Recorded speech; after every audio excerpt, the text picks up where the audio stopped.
Ukrainian President Volodymyr Zelenskyy has addressed United Nations General Assembly. While speaking, he has said that the world is in the most destructive arms race in history.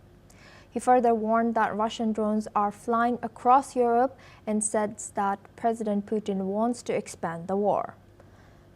President Zelenskyy has said that Ukraine is ready to share lessons from its defense against Russia and stressed the need to use all resources to force Russia to stop. He further highlighted the importance of rules for AI in weapons. The comments come after his meeting with U.S. President Donald Trump, who says Ukraine can win back all lost territory and reaffirm support for Kyiv.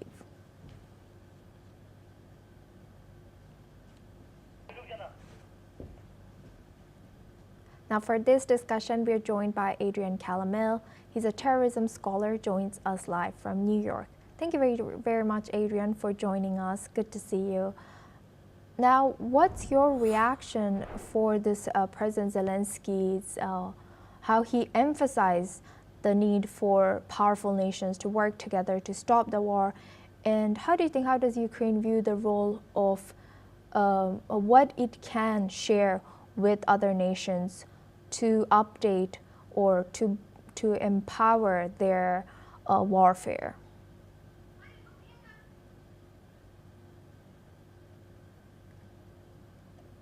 Adrian. Yes. Yes. Hi. Welcome back to NewsX World.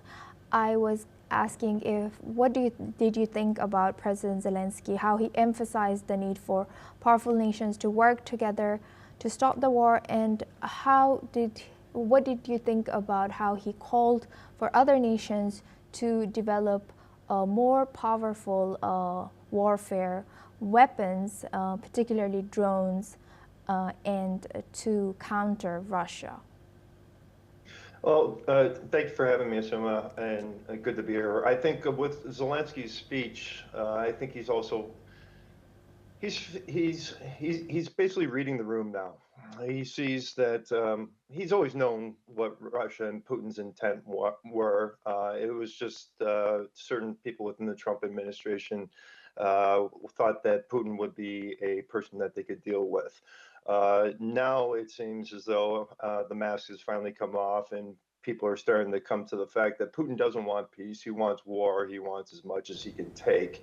And then any type of negotiated settlement through diplomacy is really difficult. And this was an argument that I had been making for quite some time leading up to this, is that we were dealing from a position of weakness instead of a position of strength in this conflict. When you look at Russia, Putin may talk a big game, but he had both firepower issue and he always had a manpower issue, where he's bringing troops in from North Korea, and we're seeing them come from some other countries. So now Zelenskyy is seizing upon that opportunity, I would hope, to try and rally the West, rally like-minded countries that aren't aligned with China, and also Tehran, and because really they just kind of prop each other up. They're an axis that works against the West. West can be strong if it works together. I think that's what Zelenskyy really wants and hopes for. And I think he sees the language coming from Trump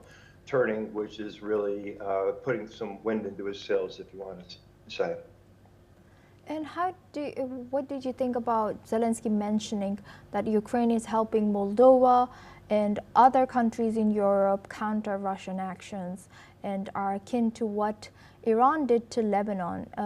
Can you elaborate on what Zelenskyy means by this comparison?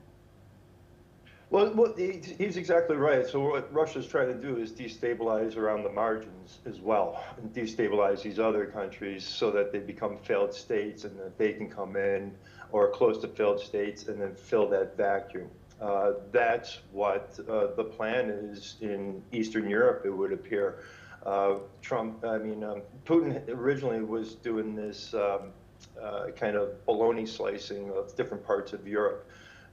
Eastern Europe, if you look at Georgia, if you look at the first conflict, Crimea, Ukraine, he's just been slicing a little bit, and everybody's wondering when he's going to turn around and pivot and go after a NATO country or one of these smaller countries. So what he's doing is on the margins destabilizing it and trying to weaken the government so it collapses. And Russia's they're extremely good with the cyber warfare, misinformation, disinformation campaign that really creates the environment on the ground in countries like Moldova for there to be uprisings, for there to be them to light a spark and then pour a little gasoline on it, and it leads to issues. And then they come in as the great savior, or they come in and say, we're here to save the Russian population from problems. And we've seen this, they've used this playbook over and over again, saying that, oh, well, there's a Russian population in here, ethnically Russian, and we're coming in to protect them. And building on that, Zelenskyy also stated that there are no security guarantees except friends and weapons. In this context, how does Ukraine view its current alliances, and how critical are these relationships for Ukraine?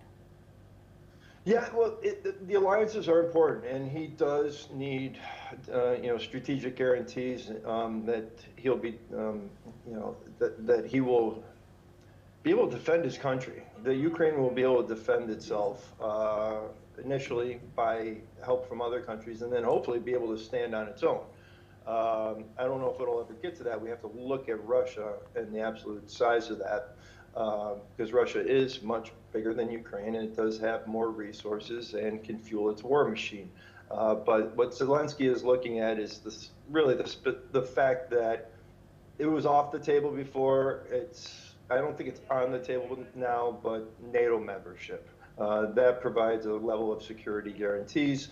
That's something Trump said was not on the table. That's something that Putin always cries foul over, even though NATO is a defensive organization. It's not an offensive organization. Putin sees NATO as an obstacle to taking other countries and pulling them back under the Iron Curtain or this new Russian Federation. Thank you very much, Adrian, for sharing